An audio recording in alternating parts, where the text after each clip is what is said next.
پیارے بچوں، ایک دفعہ کا ذکر ہے کہ کسی جنگل میں ایک گیدڑ رہتا تھا، بہت ہی پیٹو اور لالچی۔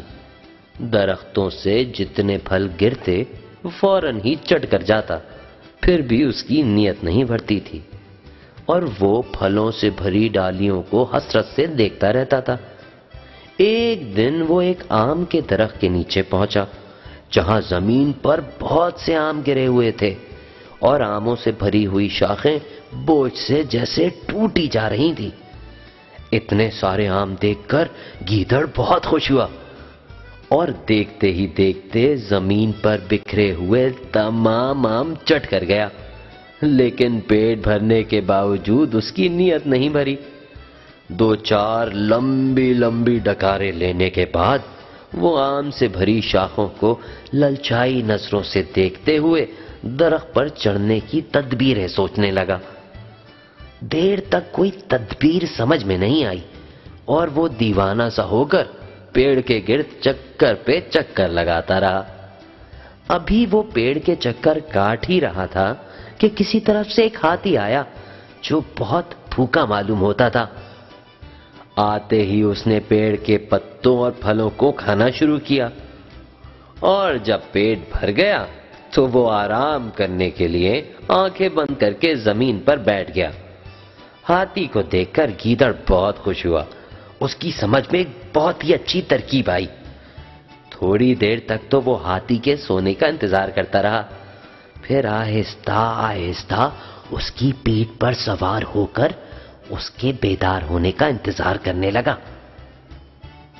تھوڑی دیر آرام کے بعد ہاتھی جانے کے لیے کھڑا ہو گیا۔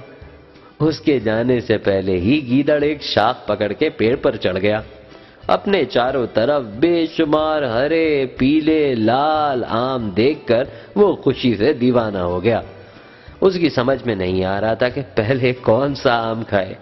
کبھی ایک آم کی طرف بڑھتا تو کبھی دوسرے کی طرف۔ کافی دیر تک یہی کیفیت رہی اور وہ ایک آم بھی کھا نہ سکا۔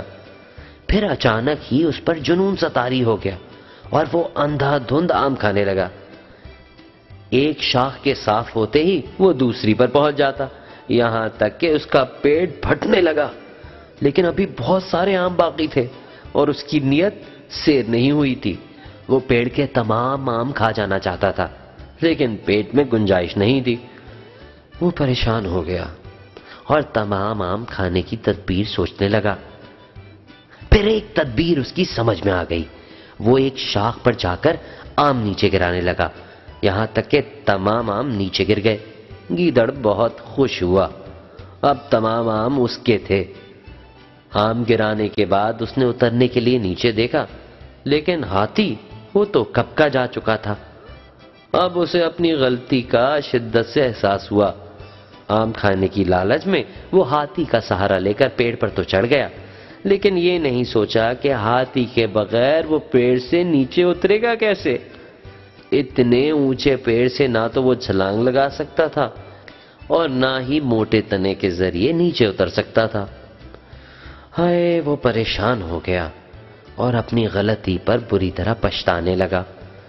نہ وہ زیادہ آم کھانے کی لالچ میں پیڑ پر چڑھتا اور نہ ہی اس مصیبت میں گرفتار ہوتا۔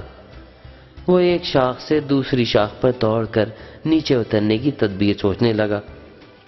اس بھاگ دوڑ میں تمام آم تو ہو گئے ہضم اور اسے بھوک ستانے لگی۔ وہ ہر شاخ کو حسرت بھری نظروں سے دیکھنے لگا، جن کے تمام آم وہ پہلے ہی نیچے گرا چکا تھا۔ اپنی لالچ پر اسے بہت غصہ آیا۔ وہ مایوس ہو کر ایک شاخ پر بیٹھ گیا۔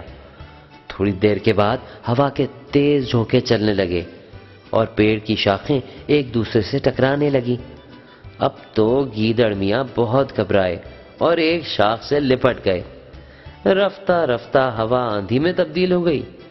چند لمحوں تک درخت ہوا کے شدید جھونکوں کا مقابلہ کرتا رہا، پھر ایک زوردار آواز کے ساتھ جڑ سے اکھڑ کر زمین پر گر پڑا اور ایک وزنی شاخ کے نیچے دب کر گیدڑ کا کچومر بن گیا۔